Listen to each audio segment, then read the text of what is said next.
Neste episódio, vamos questionar e aprender sobre poder e pertencimento. Vamos mergulhar nos fascinantes mundos da liderança e da comunidade. Afinal, como as redes de apoio podem sustentar as relações humanas? Como essas redes são importantes para a nossa saúde social, atual e futura? O que tem que evoluir nas nossas estruturas e instituições para que eles nos entreguem mais do que é humano? Flávia Camanho é psicóloga e especialista em desenvolvimento humano e irá nos provocar a repensar a escuta. Já Rafael Maretti, da Base Colaborativa, transforma a vulnerabilidade em potência coletiva, desafiando-nos a construir comunidades inclusivas em tempos de recursos escassos e criatividade abundante. Juntos, eles exploram o complexo território das relações humanas. Flávia traz a visão das altas esferas, enquanto Rafael nos conecta com a realidade das comunidades. Sejam muito bem-vindos, Flávia e Rafael, ao Capital da Dúvida. Obrigada. Flávia, eu queria começar com você te fazendo uma primeira provocação, que é o que move o ser humano, o poder ou o pertencimento? Eu estava pensando que eu tinha que me preparar para estar com você aqui, porque todas as perguntas são dúvidas existenciais minhas, não só, eu acho que de todos que nos escutam. Vou começar te agradecendo o convite. Eu acho que o ser humano é um ser social e o pertencimento ele é maior do que exercer o poder. Então, eu percebo que a gente faz escolhas muito profundas para poder pertencer, faz escolhas, abdica de algumas coisas, e o poder ele vem depois desse processo, depois do sentimento do pertencimento, que você começa a poder exercer ou não influência e poder. Legal. Agora, você já trabalhou com muitas pessoas que a gente chamaria de poderosas. O que essas pessoas têm em comum? Eu acho que as pessoas têm um sonho. As pessoas que conseguem exercer poder e estão em cadeiras de alto impacto são pessoas capazes de vender um sonho maior e que mobiliza mais pessoas a perseguir esse sonho. Eu costumo olhar para essas situações e imaginar qual é o propósito que faz essa mobilização das pessoas perseguirem aquela pessoa, ou seguirem o que ela faz, ou levarem ela em consideração.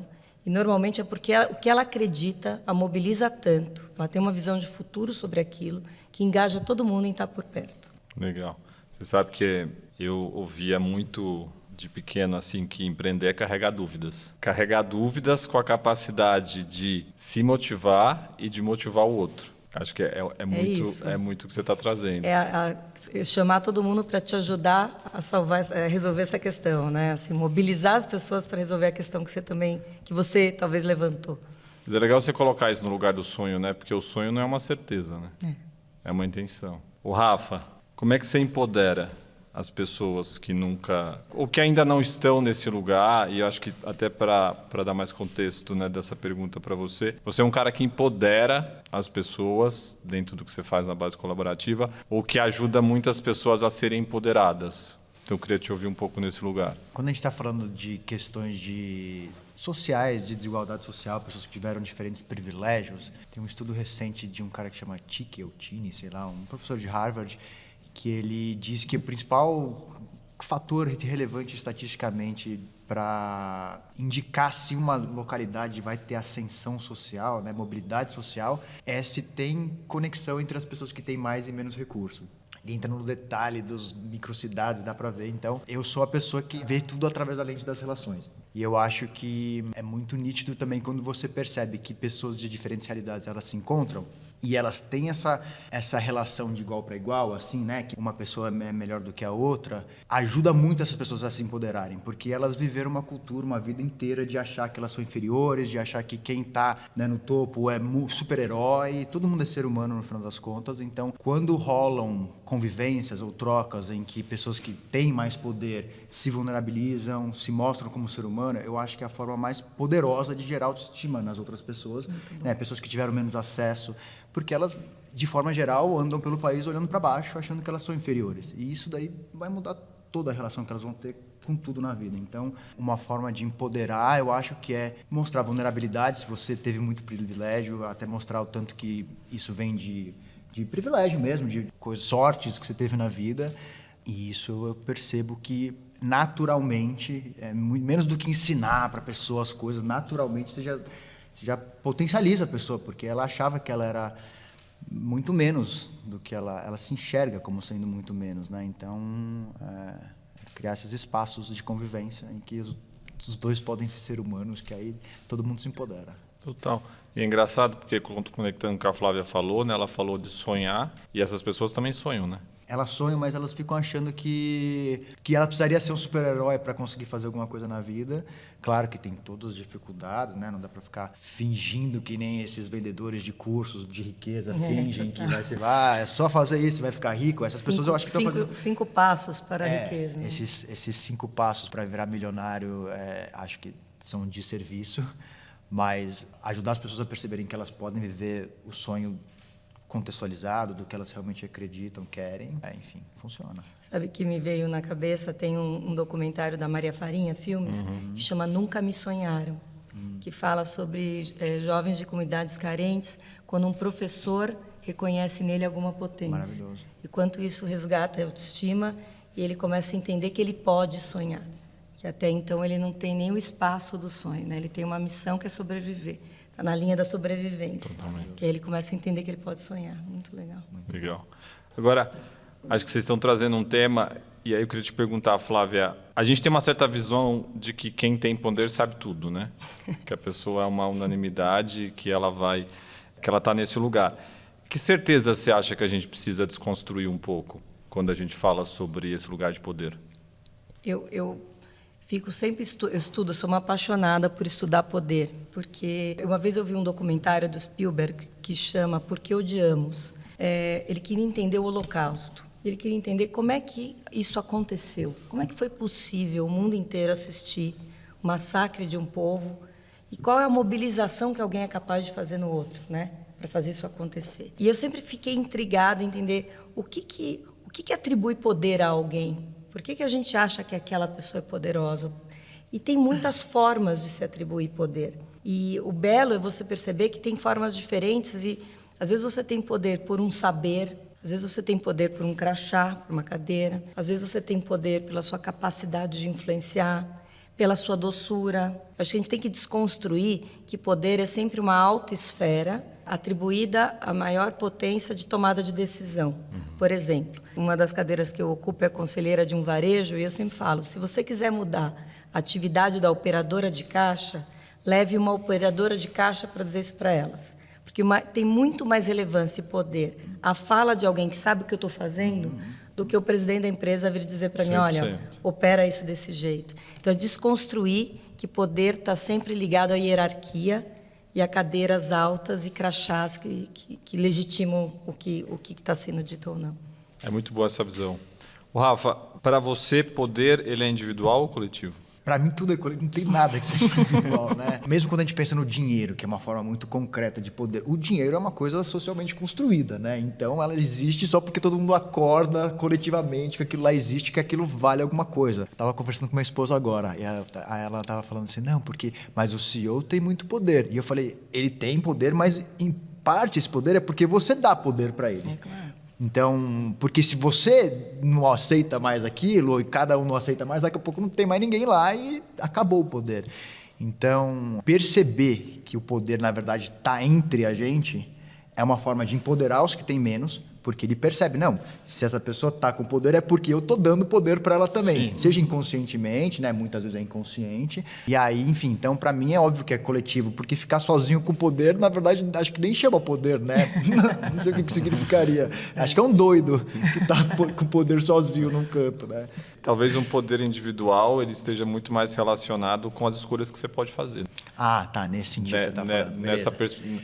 Não, eu concordo super com o que você falou, mas eu acho que tem muito isso, né, do poder coletivo, mas eu acho que tem esse lugar aonde você, o que você falou, você escolhe empoderar aquela pessoa ou aceitar né, aquela visão que ela está te trazendo. Então, talvez seja um contraponto ou um lugar onde a gente pode ampliar, né? Não é só sobre o meu chefe que tem poder, mas aonde está o meu poder nessa relação com o meu chefe. E quando eu abro mão do meu poder em detrimento do poder do outro, né? Assim, eu acho que uma das belezas de você ter equipe é entender que você não sabe tudo.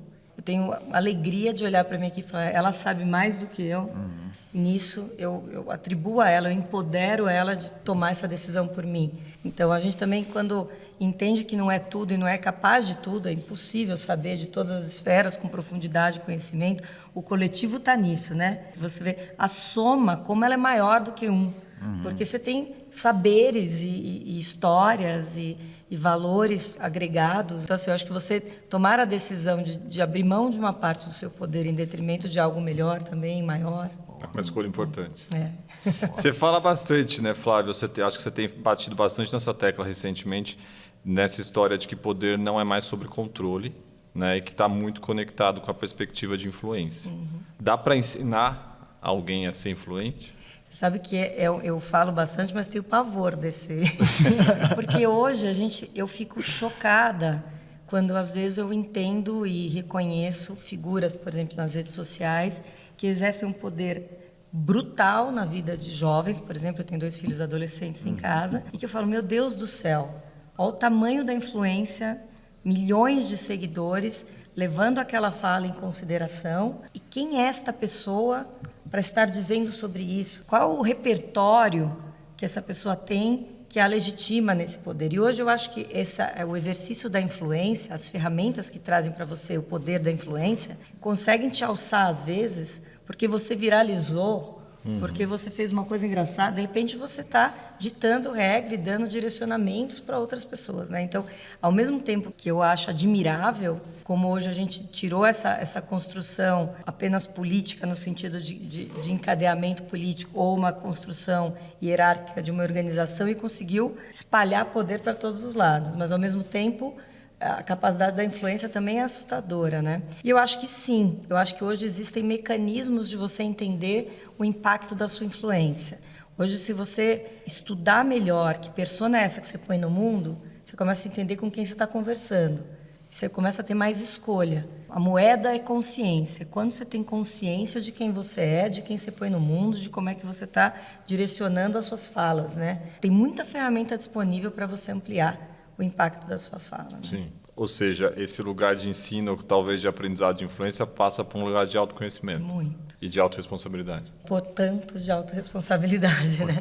Então vamos perguntar para uma pessoa influente. Você influencia bastante gente, acho que o trabalho da base, depois você vai contar mais para a gente, mas eu queria entender, assim, nesse lugar de influência, quando que você se percebeu com essa capacidade de ser um grande agregador?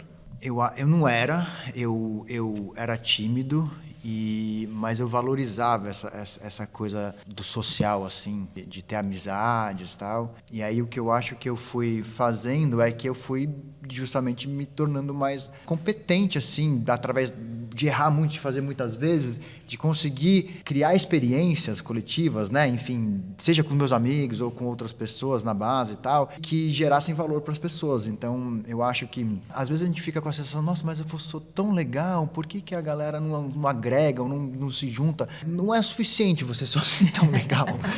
Infelizmente, você tem que ter a capacidade mesmo de conseguir contribuir para a vida das outras pessoas que estão lá. Então, exige uma competência, exige uma capacidade mesmo de... Estudei vários tipos de coisas, testei milhões de vezes, estou insistindo nisso daí, faz 15 anos que eu faço coisa com um grupo quase todos os dias, né? E eu acho que aí por isso que quando junta algum grupo, a gente faz alguma coisa, todo mundo diz assim, nossa, agregou. E aí dá vontade de agregar de novo. Então tem uma coisa de habilidade, tem uma coisa de também de estar verdadeiramente bem intencionado, de que aquela coisa possa ser boa para aquelas pessoas. Porque se só for bom para você, uma hora a casa cai. Todo mundo percebe. Tipo assim, você engana a pessoa uma vez ou outra, mas se o objetivo de agregar as pessoas for egocêntrico, eventualmente, bom, talvez não sempre, né? Porque tem uma galera que está conseguindo surfar nessa onda. Eu tenho a sensação que se não é um ganha-ganha, é isso. Ele não se sustenta. A minha hipótese é que ele não se sustenta, porque a pessoa pode ir uma vez, pode ir a segunda vez. Se ela começa a perceber nela algum tipo de ganho também, de estar entregando algo dentro daquele coletivo, eu não sei se ela continua, né? Tem gente que é boa acho que tem essa de manipular, né? Porque qual que é a sutileza entre influência e manipulação? Mesmo se perguntar toda hora, do tipo assim, será que eu estou sendo manipulativo ou eu estou sendo... Porque se você não se perguntar, daqui a pouco... Eu acho que a coisa da influência, ela também tem muito sobre você empoderar outra pessoa, né? De uma certa forma, assim. Essa coisa da agregação tem muito sobre conexão, né? Sobre você conseguir conectar uma busca, um sentimento, um lugar de fala, às vezes um lugar de escuta.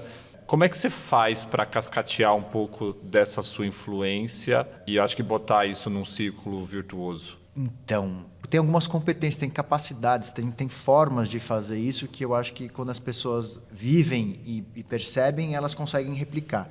Então, eu fico muito feliz de ver um monte de gente que já viveu coisa na base fazendo as suas próprias formas de gerar essas comunidades virtuosas, assim, seja, sei lá, nos grupos de amigos, nas empresas ou outros lugares. Acho que tem técnica, tem forma de fazer. Não estou querendo dizer que é técnica no sentido da manipulação, né? Mas tem método, tem estratégia. Até para você realmente estar de verdade vulnerável e aberto num lugar, talvez você tenha que perceber isso e saber como fazer isso. Então, às vezes a gente vai fazer uma roda para a galera chegar. A minha busca quase sempre, que eu fico colocando um tanto de energia, a principal energia é investigar dentro de mim o que é que realmente está pegando dentro de mim. Porque se eu sei o que está mexendo comigo e eu falar sobre isso, vai influenciar as outras pessoas. E aí, não é que eu estou escolhendo o que eu vou falar para influenciar as pessoas, mas eu estou sabendo que eu vou colocar energia em achar lá dentro de mim. Senão você chega lá naquele lugar e fica percebendo um monte de coisa, se a água está no lugar certo, mas tipo assim, como você tá, você não sabe. Aí chega na hora de puxar a galera, mas não tem tanto efeito.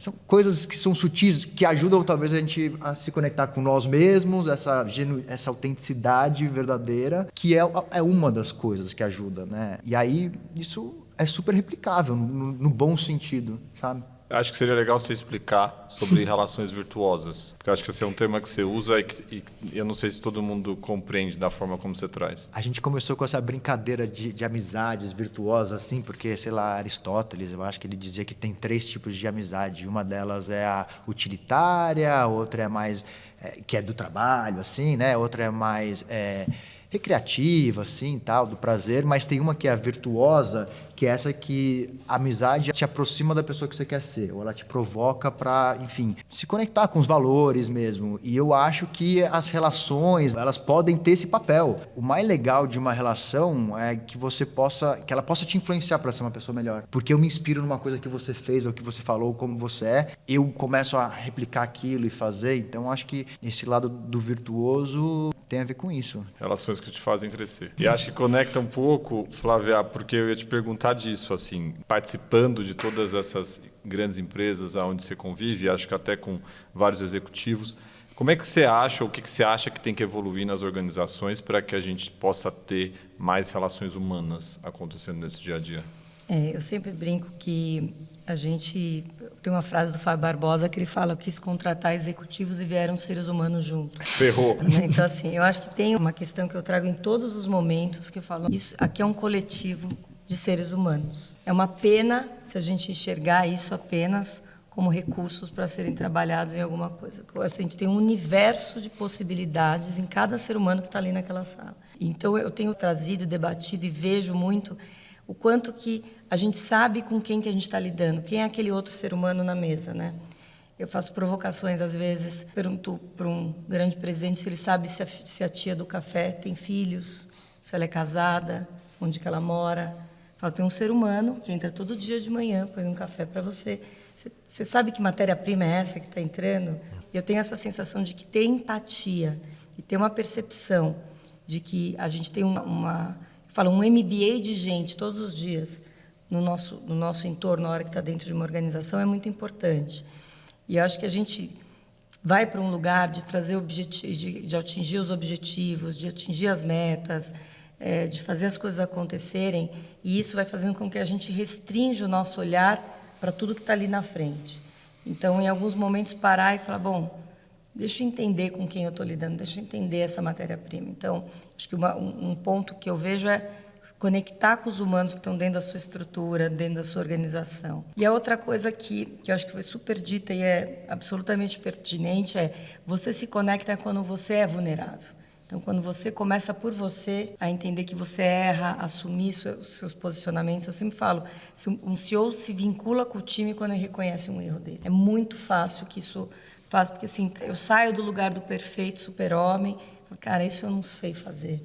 Ou, desculpa, aquele dia eu estava nervoso. É a hora que eu estou me vinculando com aquele humano do outro lado, né? Então, eu acho que tem uma coisa que é a leitura do outro e a entrega de quem você é de verdade também, sem tanta perfeição, sem tanta... Eu abro a minha palestra para mulheres sempre abria com 3 fotos. Uma foto minha pequena, linda, com a família, uma boneca quando eu era pequena. Aí é uma família doriana, meus filhos são lindos, não só porque são meus filhos, mas são loiros, claros, parecem dois nórdicos, meus 2 filhos. E depois uma foto minha numa palestra, num palco, com 200 pessoas em volta. E eu começava dizendo, minha história. E eu comecei a falar, que desserviço é isso, né? Exatamente. E aí eu comecei a abrir com 3 imagens adicionais, com uma foto dos meus olhos cheios de lágrima, que eu tirei uma foto antes de entrar em casa, que eu não queria que meus filhos vissem que eu tinha chorado. E uma terceira dando entrada num burnout. Eu falei, eu sou essa aqui das primeiras 3 fotos e esta aqui dessas daqui também. E essas 2 coisas se conectam na mulher que eu estou ouvindo aqui contar para vocês, que eu acho que a gente tem que ser. E normalmente, quando eu termino a palestra, alguém vem me dizer, eu também já tive um negócio desse. É sempre pela dor, sabe? Assim, Sim. É o que põe a gente no mesmo parâmetro de conversa. Eu também senti essa dor, eu também me sinto, às vezes, fragilizada. Então, assim, eu acho que você trazer o humano nas suas colocações conecta, com certeza. É muito bom te ouvir nisso. Porque eu comecei sendo um cara otimista, hoje eu sou um realista esperançoso. Estou caminhando nesse lugar. Mas o que eu estava pensando enquanto você falava, Flávia, é que, de uma certa forma, parece que a gente olha e acha que foi assim, que você precisa endurecer para você conseguir crescer, porque você precisa aguentar. E tudo que vocês estão falando é exatamente sobre o contrário, né? Se você está duro nesse lugar, você não vai se conectar nem com você, nem com a outra pessoa. Quando você se endurece, você fica solitário. Por isso que se fala, as cadeiras de liderança são solitárias. Porque eu acho que tem momentos, sim, que tem momentos dificílimos, que só você dormiu com aquele calor da decisão que você estava tomando de vender uma empresa, de saber o impacto que isso ia acontecer. Então, é solitário. Mas esse endurecer solitário, talvez perca a oportunidade de dividir com um monte de gente, dividir o que você aprendeu com isso e dividir no sentido de dividir o peso daquela decisão, né? Compartilhar para dividir um pouco. Olha, eu estou dormindo com esse barulho, né? Assim, Então, assim, eu sinto que existem momentos, sim, de tomada de decisão que são muito solitários. É você com você mesmo tendo que lidar com aquilo. Mas não tem que ser a regra do seu posicionamento. E não é a ferramenta do crescimento, né? Quanto mais alto, mais duro e mais fechado. Acho que já foi muito assim, né? Já foi meio que um modelo de compreensão, né? A cadeira de liderança é isolada, dura e solitária, né? Total. E eu acho que escolher essa conexão humana, de uma certa forma, ela talvez seja mais trabalhosa no presente e mais frutífera no futuro. Porque é isso, se você quiser saber como a pessoa realmente está e você só tem 5 segundos para ouvir um tudo bem, mas se ela falar tá tudo mal, você fala, putz, ferrou, tenho que parar para ouvir, isso vai gerar uma ação e tá. Então tem uma escolha que acontece aí, né? Tem uma frase que o Alfredo Setúbal fala, que eu adoro, que ele fala, como são adoráveis as pessoas que pensam como eu. Né? Então, assim, é gostoso ouvir quem pensa como a gente. O duro é quando você pergunta, abre para debater e as pessoas não concordam. E aí dá muito mais trabalho, porque você vai ter que... Assim, eu falo, quando você se abre para ouvir, você tem que estar a ponto de ouvir e transformar seu olhar. Então, às vezes, também esse isolamento da liderança tem um pouco de... Eu não quero mexer no meu posicionamento, então eu não quero ouvir. É mais gostoso estar entre mim mesmo, porque eu que estou tomando essa decisão. Então, tem os 2 lugares, né? O tempo que demanda de ouvir quem não está bem e o tempo que demanda você ter que abrir mão da sua certeza para poder, que é o tema de tudo isso que a gente está falando aqui, né? Viver essa dúvida, né? Entender e que existe dúvida sobre o seu posicionamento. E talvez explorar esse lugar de potência. Eu ia falar que assim, tem uma frase do Lincoln, acho que é do tipo assim, eu não gosto daquele homem, eu preciso conhecer ele melhor.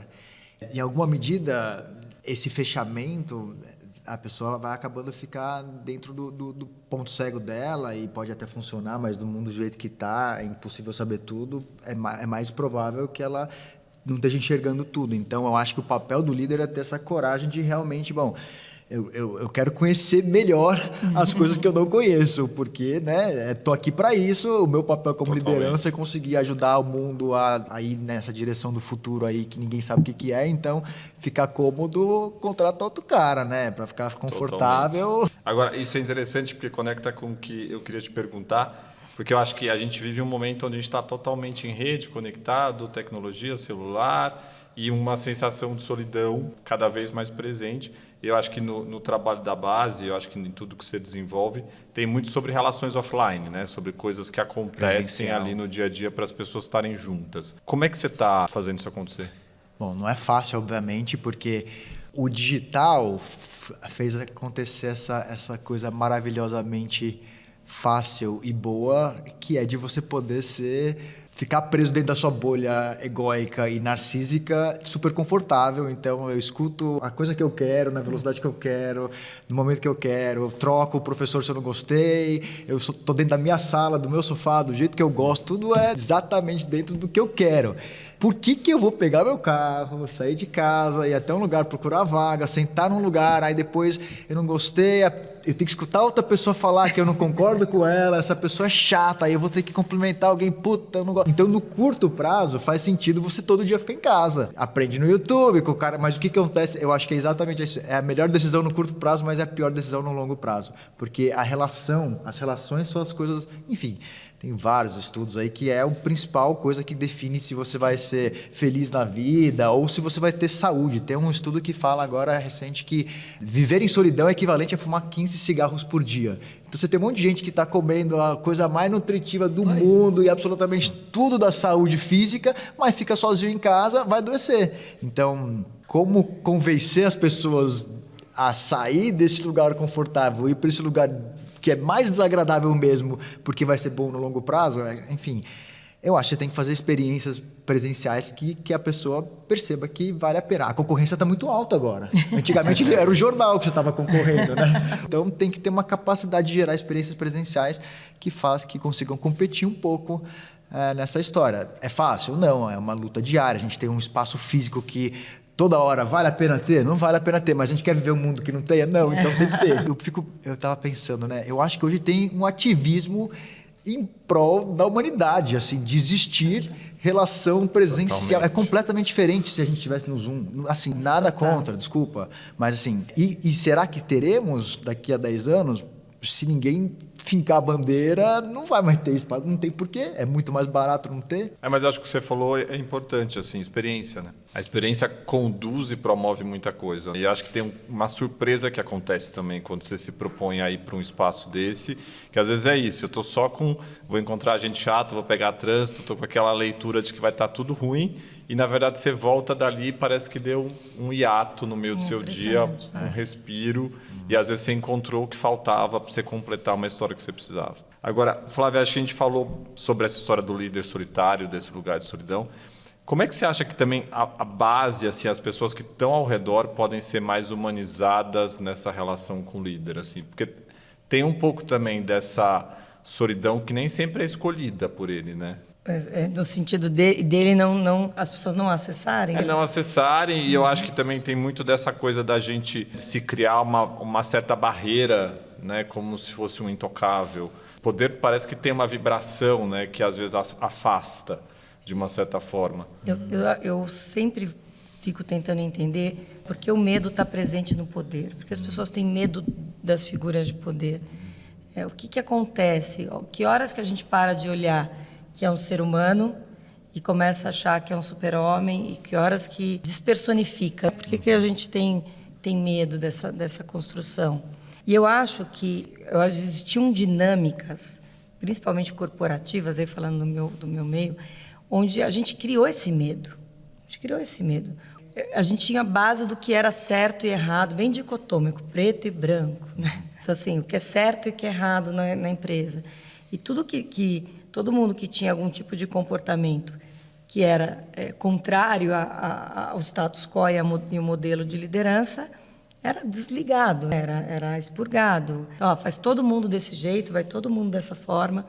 E esse jeito de comando e controle, que fez com que tudo muito acontecesse, o comando e controle vinha do isso é certo, isso é errado, o que está bom, a gente continua, você aparta. E eu tenho falado, os líderes estão sendo desafiados porque essas gerações que chegam para trabalhar não acham que isso funciona e não tem isso como parâmetro. A educação deles já não é mais assim. Mas o fato existe ele começa a ser educado em ambientes, a gente está ofertando espaços de diálogo. A hora que ele entra nas organizações, ele fala, cadê o espaço de diálogo? Cadê isso que sumiu? Eu também quero aqui ter espaço de diálogo.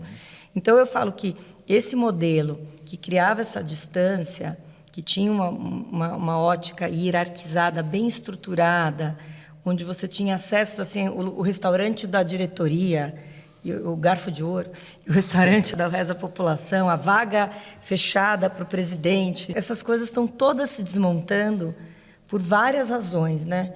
E eu acho que isso vai tirando um pouco, vai desmobilizando um pouco esse lugar de medo. E aí, como você disse, eu acho que é super pertinente, tinha um lugar também do líder acabar ficando isolado em termos de feedback, de ficar ensimesmado, egocentrado, autorreferente, porque como ninguém dizia para ele que não estava indo bem, ele não reverberava, nada vinha para ele, ele também ia para um lugar de isolamento de achar, estou funcionando, estou performando, né? Então, eu acho que hoje essa abertura de diálogo, que as gerações entram para as empresas com um lugar de participar, de construir conjunto, que vem um pouco do impacto da fala de hoje você pode personificar tudo. Então, você pode assistir o que você quer, do jeito que você quer, ter o tênis que você quer. Também te dá uma coisa, na hora que você entra na organização para trabalhar, você também quer personificar o seu lugar, como você quer se posicionar. Então, acho que tem um movimento. Eu sempre falo que os movimentos das gerações são movimentos da sociedade, não são só daquela geração. Não é só a geração Z que quer isso. A gente também quer hoje. Porque a gente começa a se transformar junto com as gerações que entram nos ambientes. Totalmente. Eu queria te ouvir um pouco sobre capital social. Pensando em capital social como essa coisa da rede de contatos, que parece ser talvez uma nova face desse poder. Como é que está acontecendo? Alguma coisa mudou nesse lugar? Eu acho que sim. Eu acho que o network ele tinha uma característica muito utilitarista, né? Que eu estava falando da amizade utilitarista. Eu acho que ele tinha uma questão utilitarista. Você tinha uma rede de pessoas que serviam a você por razões específicas. E você vai para um lugar de entender que o nível de construção de relações altruístas que você teve, quer dizer, relações que não são, que você só não entregou e recebeu, mas que você entregou e construiu vínculos, e você começa a ter uma rede de vínculos mais fortes, você começa a perceber o quanto isso é rico. Eu acho que é um asset das pessoas que conseguiram passar por grandes empresas, carregar com elas um repertório de pessoas incríveis.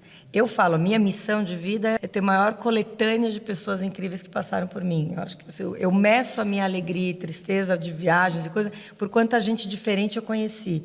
Eu acho que assim, é por aí, sabe? É o degustar a vida que está te oferecendo. Tanta gente bacana pelo caminho, e você lá... Eu sempre falo para os meus filhos, está sempre com um fone de ouvido, sem ouvir o que está acontecendo, né? As conversas no redor.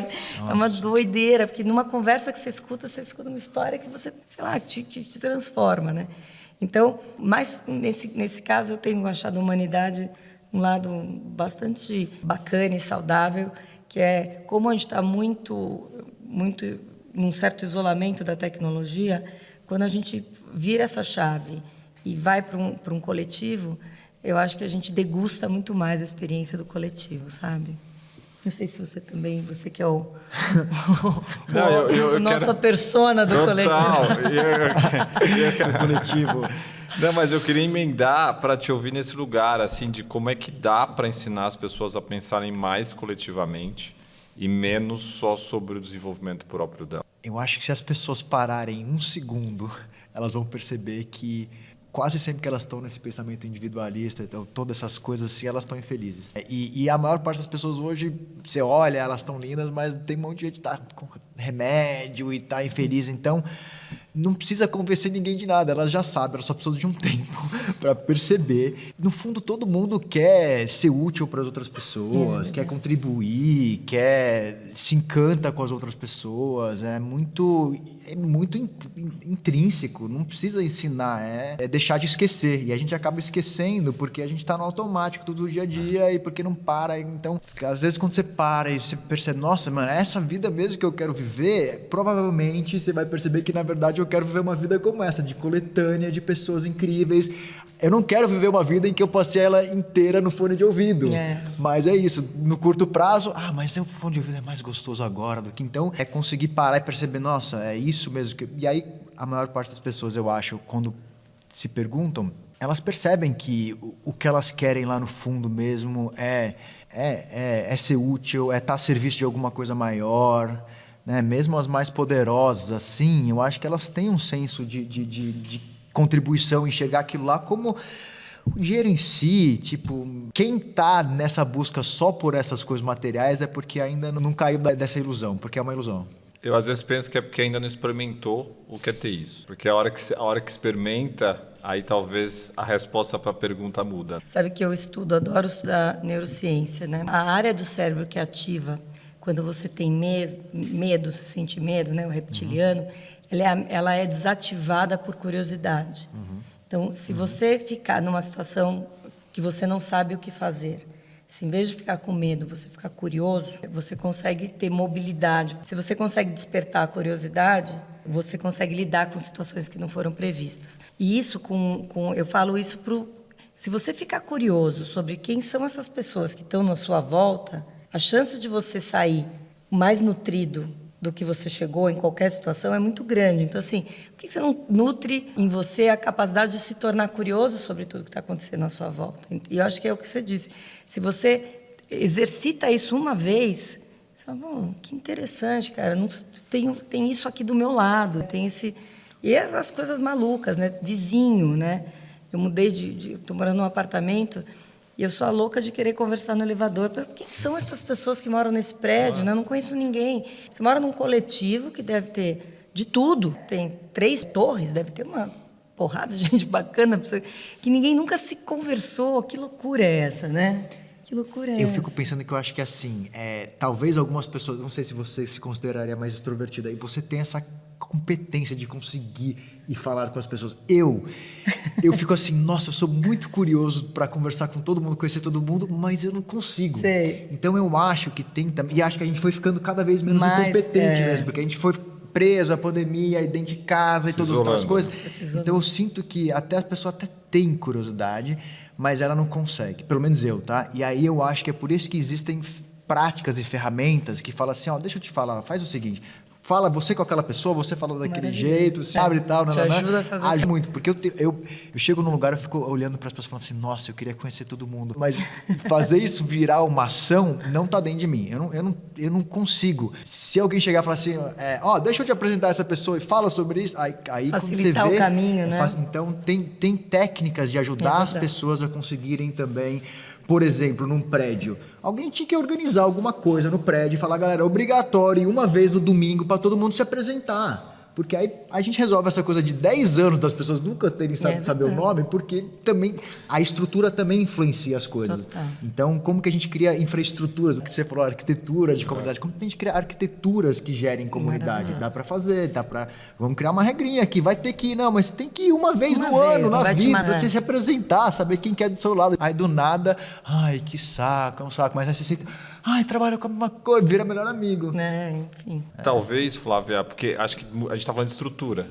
E acho que as grandes organizações trazem essa coisa, né? O corporativo, pelo menos da minha vivência, foi muito sobre isso. Assim, existe um processo, que acho que o Rafa trouxe, né? Existem muitos processos desenhados que fazem com que aquela engrenagem toda se movimente. É verdade. O que você acha que esses pequenos coletivos podem aprender sobre as grandes organizações? Eu acho que as grandes organizações, elas têm uma característica interessante, que é você não depender, você cria uma estrutura para não ser personificado, né? Então você consegue que os processos, que as coisas continuem se você tiver que trocar uma pessoa no meio desse caminho, porque eu lembro que meu começo de carreira era no Grupo Pão de Açúcar, uma empresa nacional, com a figura do Abílio muito atuante, e muito de dono, com muita... Eu tinha alçada que eu nem acredito. Até hoje, acho que eu não tenho a alçada que eu tinha com 20 anos no Pão de Açúcar. Você podia tomar todas as decisões, era uma loucura. Mas era uma loucura com uma certa ordem. Era caótico, caos com ordem. Quando eu fui para Johnson & Johnson, trabalhei numa multinacional americana, no primeiro dia do ano eu sabia o que seria o ano inteiro. O que para mim era um pouco broxante, eu posso dizer. Mas eu falava, que incrível, por outro lado, que existem processos e estruturas que vão garantir que as coisas aconteçam. Então, eu acho que nem tanto... eu acho que os pequenos coletivos, se você traz um pouco de processo, você garante que não seja só um esforço pessoal, de que as coisas se encadeiem de uma forma que funcione. Eu acho que as estruturas organizacionais ajudam nesse sentido. E para você crescer e ter mais impacto, Você precisa que as estruturas consigam atuar independente de um player ou do outro dentro da estrutura. Então, eu acho que isso é uma estrutura de uma organização maior, ensina alguém. Então, assim, um pouquinho de processo, disciplina e regra ajuda com que as coisas aconteçam. Eu acho que uma coisa pode emprestar a outra.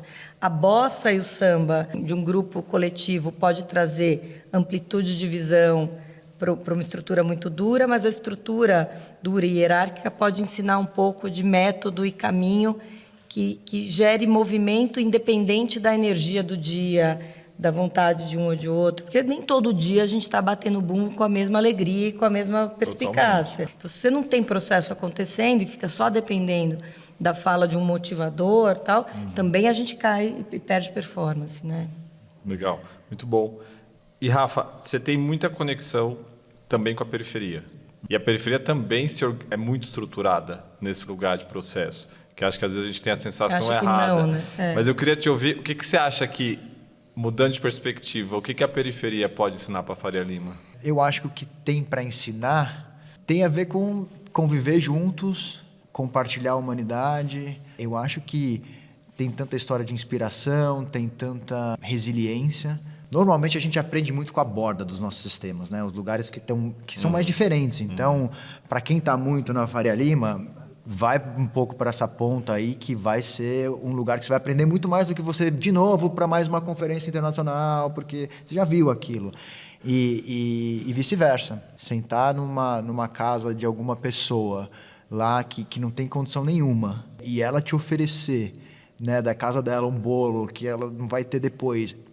Assim, isso daí é uma coisa que você aprende sobre altruísmo, sobre solidariedade, sobre recepcionar alguém, assim, muito mais do que você escutar, enfim, em outros espaços. Então, tem tanta coisa, experiências de estar mesmo na realidade com pessoas que são diferentes de você, que a periferia provavelmente a periferia é mais diferente da sua realidade do que todas as viagens internacionais que você fez, porque você sai daqui, né, para quem está muito na Faria Lima, fica no hotel, na casa 5 estrelas aqui e vai para o hotel 5 estrelas lá. Não é tão diferente. Então, se quiser aprender mesmo, é com diferente.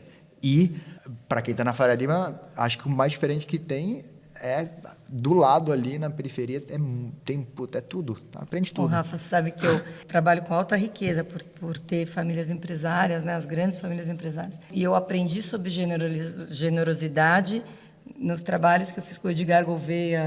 Conheço super o Edgar. Super da sua. Assim, todas as vezes que eu fui para a periferia fazer algum tipo de trabalho, eu levo os jovens de família empresária para fazerem o oásis lá, a experimentação de resolver uma questão da periferia com os recursos da própria periferia. A generosidade de verdade estava lá estampada naquele café que ela tinha o resto do pó para passar e que fez para todo mundo. Totalmente. E fez dar. É isso, é aí que você... Eu falo, o filântropo, é ele que está tirando o dinheiro dele, que ele nem tem para ajudar a realidade do entorno. Então, é um choque de realidade, mas que te convida a se questionar sobre quais são os seus reais problemas, né? O que realmente é um problema para você, a hora que você entende qual o tamanho da questão que está sendo tratada ali. Então, eu também acho que o que a comunidade, que a experiência da comunidade da periferia teria quase que ser um mandato, sabia? Assim, fazer essas inter-relações. Uma vez eu tentei fazer um projeto que não deu certo, que eu queria fazer uma mentoria cruzada. Total. E eu queria pegar jovens da periferia e mentorarem CEOs de empresa. E fiz... Por que não deu certo? Não deu certo porque a gente teve um certo choque principalmente pelo o projeto, quem cuidava do projeto dos jovens da periferia, falava assim, o que eles realmente vão ganhar, os jovens da periferia, com essa exposição. Porque o que os CEOs iam ganhar, eu tinha certeza absoluta. Mas assim, eu tive a clareza do que eles estavam me dizendo. Vocês vão expor meus meninos, batalhadores e tal, numa realidade que não é a deles, sem depois eu ter um trabalho de volta muito interessante de ser feito. E naquele momento não fez sentido. Eu tinha certeza, eu falava, não sei o que eles vão ganhar, mas que eu tenho certeza que os CEOs vão ganhar, eu tenho certeza absoluta. Sim, do outro lado não tenho certeza, mas que eles vão ganhar, eu tenho certeza absoluta. Que vão ter um choque de realidade do que é gestão de recurso, o que é tomada de decisão de risco, Sim. Né? O que é viver sob pressão. Assim, vive o calor do que é isso. Né? Acho que tem uma coisa de ângulo, né, de uma certa forma, porque todo mundo tem vive a mesma vida, de uma certa forma. As questões são iguais, talvez, nos dois ambientes, mas você tem ângulos e perspectivas completamente diferentes. É verdade. Né? E conseguir estar nesse outro lugar pode ser um lugar muito rico. Agora, a gente sempre faz uma pausa no meio da conversa para fazer uma brincadeira, assim. Então, como é que funciona? Eu vou falar 2 palavras e vocês têm que pegar uma. Não pode ser depende. E também não precisa explicar por que escolheu. Tá. Então, a primeira é terapia ou mentoria? Terapia. Mentoria. Junto ou separado? Junto. Junto. Egoísmo altruísta ou apenas altruísmo? Altruísmo. Eu sou no altruísmo também. Base ou topo? Topo. Base. Meta ou sonho? Sonho. Sonho. Qual foi mais difícil? Base ou topo, para mim, é difícil. Mas eu fico pensando que do topo você consegue mobilizar muita coisa. Pela minha experiência de viver perto do topo. Mas o tempo inteiro eu ficava pensando, mas a base é bem mais legal, é muito mais divertido. Eu fico com dúvida do mentoria e terapia. Nossa, nem sei porque eu falei mentoria, mas é porque eu acho que também tá na moda a terapia, né? Então tá todo mundo, não, eu tô terapeutizando. Não sei por que eu fui na... Escapou. Você já fez mentoria? Não. Tem vontade de fazer mentoria? Não, mas é porque eu acabei de parar minha terapia também, que eu tava um pouco de saco cheio da minha terapia. Eu acho que eu fui influenciado por isso. Tem uma coisa comum, né, entre o que vocês fazem, porque eu acho que dentro do que vocês executam, vocês puxam muito passado, presente e futuro. Como é que esses 3 períodos ou momentos aí são importantes quando a gente fala de desenvolvimento humano? Assim? Por que é importante fazer essa correlação entre esses 3 momentos? Tem um provérbio russo que fala que o futuro é certo e o passado que está sempre mudando. E eu amo. Nossa, Uso ele essa quase foi toda uma boa, semana. hein? É boa, né? Porque a gente vai sempre ressignificando. Eu acho que você tem que revisitar sua biografia para entender por que as suas decisões são tomadas. E ao longo da sua vida você vai revisitando aquilo e vai se perdoando, se compreendendo melhor a dinâmica, compreendendo. Tem uma expressão do mineiro, né, que fala dá conta. Naquele momento você não dava conta daquilo e agora você dá conta.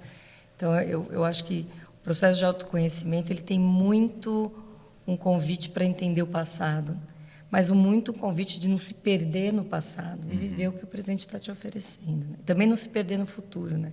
Os empreendedores vivem de futuro, de café, comem futuro de café da manhã. Né? Então eu fico sempre nessa, eu acho que é uma grande valsa, né? Uma grande dança entre essas possibilidades. Eu vejo uma coisa meio de que não existe passado nem futuro, só existe o presente.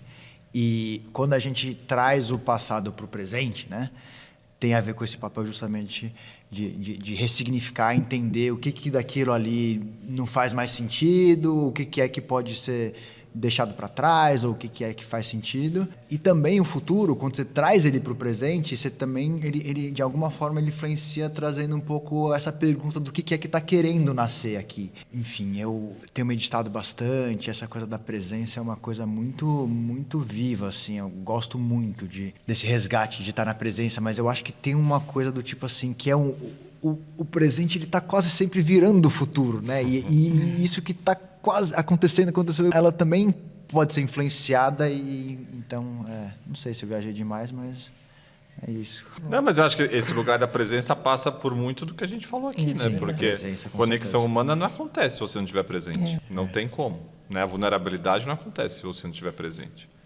E acho que tem um presente consigo e um presente no lugar. Né? Eu queria perguntar para vocês como que dá para cuidar de quem cuida dos outros? Essa é uma boa pergunta. Eu sempre como eu fiz psicologia, né, sou formada em psicologia, eu sempre tinha uma preocupação de não me perder, porque pode ser uma grande fuga cuidar dos outros e não cuidar de si, né? Às vezes é mais fácil resolver os problemas dos outros e não olhar para o seu. E eu sempre tinha essa preocupação de, primeiro, não trazer fórmula pronta do que, né? Isso eu já sei como é, deixa eu te explicar, e solucionar o problema dos outros com as minhas próprias referências, mas também de olhar para quem está cuidando dos outros e ver que às vezes eu tenho uma amiga que cuida de luto parental, bem difícil, uma grande amiga que perdeu um filho que teria a idade do meu filho. E ela cuida do primeiro momento do luto, o pior momento, a hora que você tem a notícia de uma perda de um filho, né? Luto parental ainda. E ela fala que você perde Maslow, que você perde necessidades básicas. Você não toma água, você não come. Você perde a pulsão de vida a hora que você perde alguém que você ama tão brutalmente. E que tem que estar alguém te dando um copo d'água, tem que estar alguém cuidando de você. E eu penso isso às vezes, quem está levando água para aquela pessoa que está cuidando dos outros, né? Quem está olhando para quem está cuidando, né? Assim, como é que é esse ciclo? Como é que ele se alimenta, né? Como é que alguém está percebendo que quem está cuidando também precisa ser cuidado, né? Eu tenho sempre essa reflexão. Começou a surgir uns movimentos desses, né? Cuidar de quem cuida, tal. Participo de alguns no terceiro setor, porque tem essa pauta, acho que outros no RH. Eu acho que tem a ver, vou sempre, né, ir para o lado um pouco das relações. Se a gente consegue criar sistemas de apoio, de relacionamento, em que essas pessoas conseguem, quando estão mais precisando, alguém dar água, né? Enfim, aí a gente cuida de quem cuida. O problema é que, às vezes, elas estão criando esses sistemas para os outros, né, e ninguém está criando para elas. Então, eventualmente, ter esse momento delas terem um tempo de construir essas infraestruturas invisíveis de sistemas de apoio, etc., para eles mesmos, assim.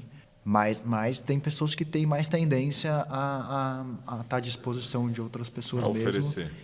E, em última instância, que bom que elas existem, porque o mundo precisa dessas pessoas. Agradecer, né, elas que estão aqui, conseguir reconhecer em muitos momentos, porque às vezes o que dói mais é eu não ter o reconhecimento, né? De poder falar, pô, eu reconheço isso, né? Se poder falar para sua mãe, eu reconheço o sacrifício todo que você fez por mim. Recente eu ouvi uma fala, e a dica que o cara dava era que ele começou a pensar como ele se sentiria quando aquilo acabasse. Então, ele tinha uma questão com a mãe, e a mãe ligava muito para ele, e toda hora aparecia o nome da mãe no celular.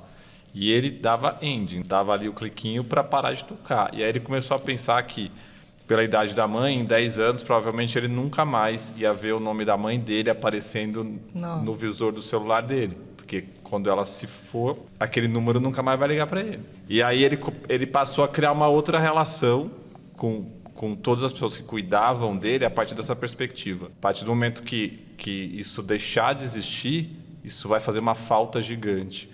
E aí isso fez com que ele entrasse num lugar de equilíbrio. Então, ele fala que ele não atende todas as ligações, mas ele atende a maioria. Então, mas achei um jeito interessante de pensar, né? Porque às vezes essa coisa, quando acaba, de fato, você fala, nossa, podia ter feito diferente. Mas talvez se você considerar que aquilo vai acabar, você já pode começar a fazer diferente agora. Eu acho que a gente falou bastante aqui, né, sobre essa perspectiva de recursos humanos, né? Que eu acho que a gente usa muito isso em empresa. Acho que talvez nos grupos um pouco menos, mas tem essa coisa do recurso como sendo uma força de trabalho, quase, né? O que vocês acham que a gente precisa para falar mais sobre qualidades nesse universo? Assim, que tipo de qualidades vocês acham que são fundamentais quando a gente está falando de humanos? Acho que tem todas essas que são essas qualidades do coração, né? Que a gente comentou um pouco, dessa coisa da empatia, de poder se relacionar, de se conectar. Mas tem uma que a gente não mencionou ainda, que talvez seja também fundamentalmente humano, que é essa coisa do sagrado, assim, né? Dessas experiências que são espirituais ou além do cotidiano, né? Então, como que a gente também consegue ter espaços que acessam esse lugar de formas diferentes, ajudar as pessoas a terem práticas mesmo, muito mais do que modelos, ou práticas para elas conseguirem acessar estados de presença mais potentes. Eu acho que, enfim, tem uma metodologia que eu gosto muito, que é a teoria U, e ela fala sobre 4 níveis diferentes de escuta, de presença e tal, e de forma geral, né, esse nível mais profundo de estar na presença e no mundo é essa que conecta a gente com a nossa maior humanidade, e dela nascem várias outras coisas. Então, o que elas precisam aprender, como que a gente ensina para elas, eu não acho que é mais livros, mais conteúdos, né? Eu acho que é mais experiências para que elas consigam aprender de uma forma mais integral, mais vivencial mesmo. Aquela coisa que você falou, né? Imagina se eu te escrevo, generosidade do dicionário é isso. É completamente diferente de você sentar naquela casa e receber aquele café. Isso é esse tipo de aprendizado que a gente precisa ter, que é de alma, de corpo inteiro, de experiência, de vida. Porque quando a pessoa vive isso, aí ela resgata esse potencial humano em outros lugares que ela está. Enfim. Me vem na cabeça que a gente precisa usar mais o recurso do humor, do bom humor, da leveza. As coisas estão muito pesadas, né? Acho que até as terminologias, eu que faço muita palestra, às vezes eu estou em palestras e falo, meu Deus, talvez eu possa falar alguma coisa que fira alguém, porque eu escutei, usei uma palavra mal colocada numa fala de um jeito. E Deus falou, puxa, a gente tem que ter uma leveza de entender que nós estamos, assim, eu sempre falo isso, a gente não veio para o mundo a passeio, né? A gente veio para o mundo para transformar esse mundo para um lugar melhor pelos dons que a gente recebeu. E a gente, então, veio para se transformar. Então, ninguém chegou sabendo e tenho certeza que não vai embora sabendo tudo. Então, eu não vou trazer leveza, trazer bom humor, rir das nossas próprias questões, às vezes, sabe? Eu falo, ri um pouco, eu falo, a vida é uma grande bagunça. Aquela a gente estava falando antes de bater num papo, falando sobre a história, essa necessidade do controle, né? A vida é tudo sobre não controle. Toda a fantasia que a gente tem é que está controlando tudo e não está controlando absolutamente nada, né? Então, se eu encaro com um pouco mais de humor e rio das minhas próprias premissas, eu trago um pouco mais de leveza nas relações. Eu acho que é fundamental que a gente opte por leveza nas relações, sabe? Eu acho que é uma qualidade que a gente deveria... Eu acho que o humor é um dado de inteligência, né? Pessoas bem-humoradas são pessoas que têm um dado de inteligência de entender que aquilo não é só sobre aquilo, tem mais, enfim. Mas eu acho que trazer leveza e humor faz diferença, né? Como uma qualidade humana. Sabe que a gente esteve com o Nélio aqui, o Nélio Bilar, e, enfim, né, ele trabalha muito próximo das grandes organizações e, para ele, o quinto poder é o humor, como sendo o elemento em que você consegue trazer o que a gente busca e fala muito, né, que é saúde e bem-estar, saúde social. Porque se você não ri de você, não ri das estruturas, não ri das questões, e não é o humor chacota, eu acho que é o tema, é a leveza, como você colocou. E eu só queria pontuar, porque ouvindo o Rafa, a minha sensação é que a palavra, né, do mesmo jeito que você trouxe humor, a palavra dele talvez fosse sentir. Porque eu acho que né, quando você fala desse lugar de experiência, dessa generosidade do cafezinho, o aprendizado ali é o sentir. Né? Porque não vai ter palavra, não vai ter discurso, não vai ter explicação. É um estado de presença com um sentimento que brota. E achei muito bonito você falar do sagrado, né? De ver a energia de tudo aquilo também, né? De reconhecer que tem mais do que o céu e a terra, né? Tem uma energia, tem um consciente coletivo, tem algo se manifestando ali. E isso é tão bonito, né? A hora que você também não se prende só no que é tangível de tudo que está acontecendo. E que desperdício de vida se você não consegue se encantar com tanta coisa maravilhosa que está acontecendo, né? O tempo todo uma árvore caindo, uma folha, tanta coisa. O objetivo da vida não é chegar no fim, né? Porque a coisa mais clichê do mundo é curtir, dançar essa coisa toda durante o negócio tá rolando. Então, tem essa coisa de perceber, cada um tem a sua forma de entender, né? Como funciona essa teia invisível do mundo aí. É sobre conseguir se conectar com esse universo que não é só aquele momento, só você, é tudo que está ao redor. Né? Acho que, não sei, mas isso que você falou da árvore e da folha, cara, a natureza está aí mostrando o tempo inteiro como é que a dinâmica acontece. Como faz aquilo. Né? Mas você tem que parar para olhar, senão você não vai perceber. Agora, a gente vai caminhando para o fim e, obviamente, eu queria agradecer muito vocês. E aqui no Capital, acho que assim, a nossa proposta está muito conectada com questionar certezas e potencializar dúvidas. A gente entende que esse lugar, que é o lugar da curiosidade, que é o lugar da pergunta, que é esse lugar de olhar para si, mas também tentando muito promover uma não limitação. Assim, como é que você sai ou se desvencilha de alguma coisa que pode estar te limitando? Então, acho que para fechar, eu queria ouvir vocês. Quais foram as certezas que vocês tiveram que derrubar? E quais são as dúvidas que vocês carregam para ser quem vocês são e para viver como vocês vivem e para fazer o que vocês fazem? Eu posso... Quer respirar e pensar? Não, eu tinha uma certeza absoluta de que a gente resolveria o mundo com a ciência e com a racionalidade, de que é tudo tão óbvio, é só organizar direitinho, que a gente vai funcionar, essas coisas todas. Não tem por que a gente ficar discutindo sobre as coisas E aí uma das grandes decepções foi de que o mundo não gira bem assim e que precisa realmente... Porque eu não era esse cara do sentir. Eu era o cara da ciência, da racionalidade e tal. A certeza de que era matemático as soluções das coisas. Eu acho que o que quebrou em mim foi justamente a percepção de que é muito poderoso e precisa de toda essa teia humana nas histórias, enfim. Perguntas que eu tenho. Eu tô toda hora me perguntando se o que eu tô fazendo realmente, sei lá, o quanto que não é ego, o quanto que é... Eu fico pensando assim, se tá todo mundo fazendo bem, quem é que tá fazendo mal pro mundo, né? Tipo, em alguma medida, então...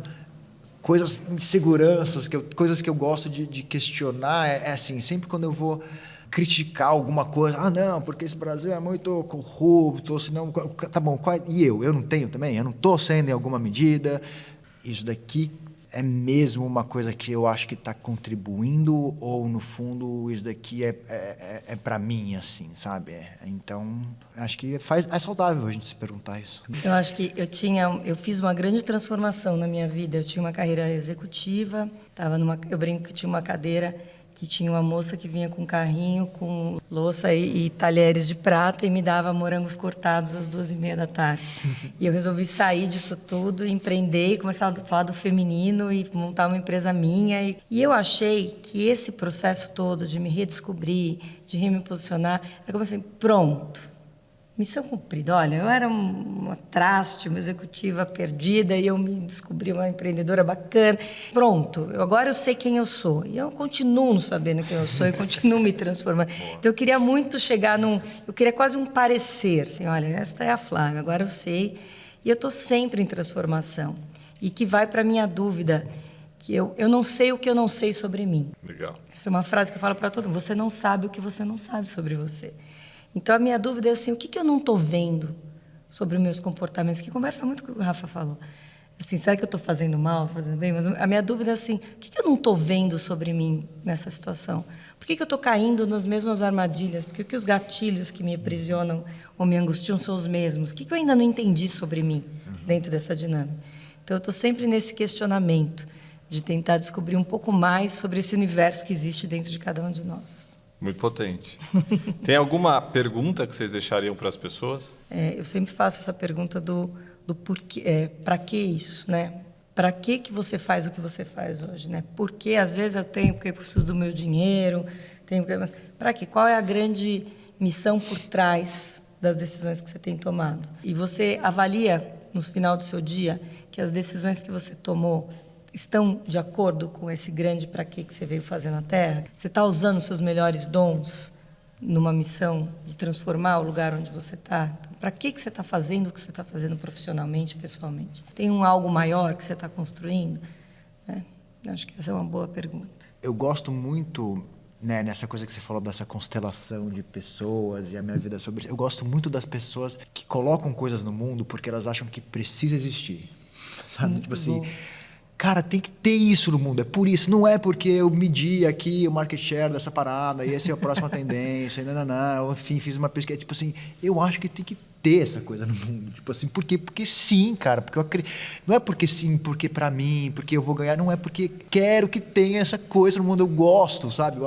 Tem que existir no mundo. Eu quero viver num mundo que tenha isso. E aí, faz um pouco disso também. Não só aquelas outras coisas que funciona porque falou que você já está na história de fazer, ou etc. Tipo, mas assim, pelo menos um pouco da sua vida, dedica a colocar alguma coisinha que você acha que precisa ter no mundo também. Coloca aquela coisa que você quer, bonitinha lá, que você acha que tem que existir, sabe? Qual que é essa coisa? Não precisa ser grandiosa, não precisa ser a vida inteira, mas assim... alguma coisa, coloca aí, de verdade, que você acha que precisa, não que todo mundo está pedindo, enfim. Então, não sei se é uma pergunta, mas o que é isso que você quer? Obrigado.